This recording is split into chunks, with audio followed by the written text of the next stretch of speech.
લવરિયાઓ welcome to Shweta Jain official નામની સરસ મજાની યુટ્યુબ ચેનલમાં હું તમારા બધાનું હાર્દિક સ્વાગત કરું છું. રેડ કલરના બ્યુટીફુલ સેટ અને બુટિયા હારે ભાવલાઈ લઈ દીધા છે. એ પહેરીને હું તમારું હાર્દિક સ્વાગત કરું છું. कैसे हो मेरे प्यारे लवरिये, मैं आई हूँ आप सबको गुदगुदिया करने, आप सबका डबल मीनिंग जोक सुनाने. એલા હે ભાવલા, દીપકા, રવિડા, નીલિયા, જેનકા અને એની વાલી ભારતોડી બેસ્ટોડી મારી બહેનપાણી યુટ્યુબ ચેનલને સબસ્ક્રાઇબ કરો, બેલ આઇકનનો ઘંટો દબાવો. વગર કોઈ સમય બરબાદ કરીએ શિયાળાની કડકડતી ઠંડીમાં તાપણું કરતા જઈએ અને શ્વેતાજનના જોક સાંભળતા જઈએ. હામો જા શરૂ કરીએ. 2 મિનિટ. ભાવલાએ કીધું કે સામેવાળા ભાભી બબીતા ભાભી મારા સામે એક સ્માઇલ શું કરી કે મેં દીમાં 3-4 વાર હાથ લારી કરી લીધી. હવે ભાભીએ ખાલી મારી યારે ફોન નંબર લઈને વાતો કરી હોત તો મારા શું હાલત થાય. અલા ભાઈ, તું દવાખાને દાખલ થઈ ગયો હોત, કમજોરી આવી જાય, બહુ રેવા દે, આ બધું સારું ના લાગે.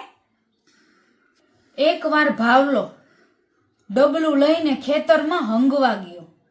બેઠો 2-3 વાર ગેસ છોડ્યો, પાયદો સંડાસ ના ઉતર્યું.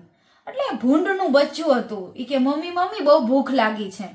તો ભૂંડની બચ્ચાની માએ કીધું કે બેટા શાંતિ રાખ, હજી 2-3 વાર સીટી વાગે છે, હમણાં જમવાનું રેડી થઈ છે.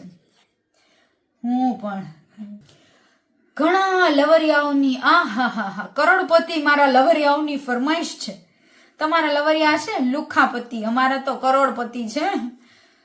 એની ફરમાઈશ છે કે હું કાલ એક દી એટલે આજે સોમવારે મૂકો, મંગળ નહીં બુધવારે પાદવાના પ્રકારનો વિડીયો આવશે, જેમાં પાદવાના અલગ અલગ સાઉન્ડ, અલગ અલગ અવાજ, હાલતા ચાલતા કેમ પાદવું એનો વિડીયો તમારી સમક્ષ રજૂ કરાશે.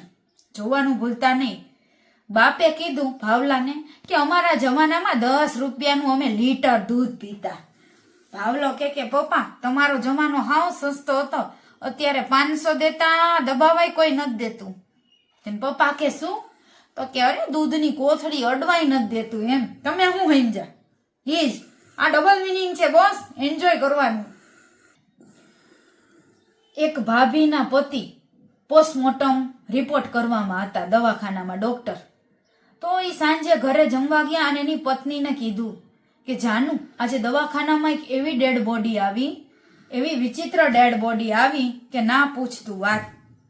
તો એની જાનુ કે કેમ? તો કે અરે એનો પોપટ કેવડો મોટો હતો, એવડો મોટો હતો. તો એની ઘરવાળી કે હાય હાય, બાજુના ગામનો ભાવલો ગુજરી ગયો. એટલે હું એની ઘરવાળીને ઈ ખબર હોય છે કોના પોપટ મોટા હોય છે. બકો બકીને પ્રપોઝ કરવા ગયો. એને એમ થયું કે આ વખતે એવું કંઈક અલગ બોલું કે બકી મારી માની જાય. એને બેઠા બેઠા વિચાર્યું અને બકીને જઈને કીધું બકી આઈ લવ યુ. ઓલી કે હાલ હાલ, એવું તારી પાસે શું છે જે મારી પાસે નથી? બકો કે તારી પાસે પોપટ છે? બકી કે ના. તો કે તો પછી? બકી કે આઈ લવ યુ ટુ. હવે આમાં બોલતા રંગીન પોપટની વાત થઈ છે. જે બોલતો પોપટ આની પાસે નહોતો, બકી પાસે. તમે સમજો ને એ જ. હેલો લવરિયાઓ, એકવાર ટીચરે છોકરાઓને પૂછ્યું કે દિવસે ને દિવસે મચ્છરો વધતા જાય છે, મચ્છરો વધે રોગચાળો ફાટે, આવી મલેરિયા ડેન્ગ્યુની બીમારીને થતી અટકાવવા માટે આપણે શું કરીશું છોકરાઓ? છોકરાઓ કે મેડમ માણસો માટે તો ફુગાઓ બન્યા છે એટલે વસ્તી વધારો અટકાવી શકાય. હવે મચ્છર માટે આટલા નાના નાના ફુગા કઈ રીતે બનાવવા? ટીચરે એવો માર્યો, ઊંધા પગે ટાંટી અંગૂઠા લેવડાવ્યા અને કીધું ડોબા ઘરમાં સાફ સફાઈ રાખી, ચોખ્ખાઈ રાખી, કચરા ના ફેંકીએ, ફિનાઇલ વાળું પોતું મારીએ એટલે મચ્છરની વસ્તી અટકી જાય. એકવાર બબીતા ભાભી ઘોડા ઉપર બેઠા એટલે ઘોડે સવાર ભાઈ કે વાહ મેં ભાભી વાહ, તમે ઘોડા ઉપર બેઠા ને મારો ઘોડો ખુશ થઈ ગયો. ભાભી કે મારા 2 પગ વચ્ચે આવે તો પછી ઘોડો હોય કે ખુશ જ થઈ જાય, મજા જ આવે. સેવડીનો સાટો ગમે એટલો જાડો મોટો ને કઠણ, પણ સેવડીના મશીન વચ્ચે જાય ને એટલેનો રસ નીકળી જ જાય. હું એકવાર બેઠી હતી તો જોરથી ડોરબેલ વાગી ને તો ડરી ગઈ. હું બેઠી હોય ને તો હું ડરી બહુ જાઉં. અને પેલા હું કોકરોચ, ગરોળી, જીવડા, વંદાથી બહુ બીતી. પણ જ્યારથી મારા લગ્ન થયા અને મેં ભાવલાનો લઈ લીધો સાથ સહકાર, એ પછી હું ડરતી જ બંધ થઈ ગઈ.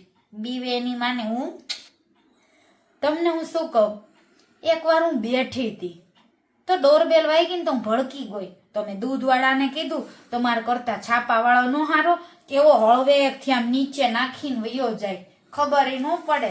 તો દૂધવાળો કે બેન મારે હેઠેથી કેમ નાખીને દૂધ જાવું, ધોળાઈ ન જાય, પણ હાલો તમે કહેશો તો હું હેઠે જ નાખીને વયો જઈશ. પછી સાલો ખબર પડી કે બીજા ટોનમાં કહેતો હતો. એકવાર એક બબીતા ભાભીના નવા લગ્ન ભાવલારે થયા. એટલે બબીતા ભાભીની બેને હનીમૂન પર ફોન કર્યો કે દીદી મેં નવું ગાઉન આપ્યું છે પિંક કલરનું ફૂલ વાળું, દીદી પહેરું કે નહીં? મારા જીજુનું નેચર કેવું હતું? તો કે તારા જીજુનું નેચર જાડું હતું. એ કે મારા જીજુનું નેચર કેવું હતું? તો કે તારા જીજુનું નેચર જાડું હતું. એ કે દીદી મેં પિંક કલરનું ગાઉન આપ્યું એ પહેરું કે નહીં? તો એની બેન કે આ ગાંડો મને 3 દીથી ચોડીએ પહેરવા નથી દેતો, તને ગાઉન ની પડી છે, ચલ ફોન મૂક. એકવાર ભાવલો શેઠ એના બંગલા ઉપર આમ બેઠો હતો. એટલી વારમાં નોકર ખપ કરતો દોડતો આવ્યો અને ભાવલાને કીધું શેઠ તમારા મિત્ર બચપનના મળવા આવ્યા છે તમને. તો ભાવલો કે તને કેમ ખબર? એલા નોકર કે મારો બચપનનો મિત્ર હશે.